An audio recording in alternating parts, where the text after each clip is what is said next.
নমস্কার বন্ধুরা, রানটুর ছাদ বাগানের পক্ষ থেকে আপনাদেরকে অভিনন্দন জানাচ্ছি।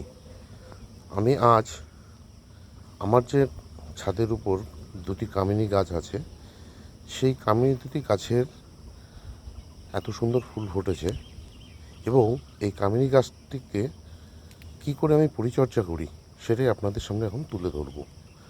আমি এই কামিনী গাছটাকে প্রতি মাসে একবার জৈব সার সঙ্গে একটু মাইক্রোনিউট্রিয়েন্ট মিশিয়ে গাছের গোড়ায় দিই।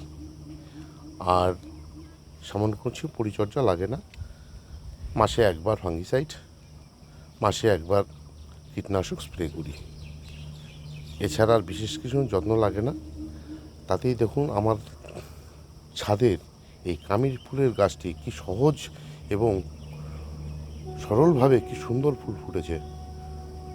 যদি আমার এই ভিডিওটি ভালো লেগে থাকে তাহলে একটি অবশ্যই লাইক দেবেন, শেয়ার করবেন এবং আমার চ্যানেলটি সাবস্ক্রাইব করবেন। ধন্যবাদ।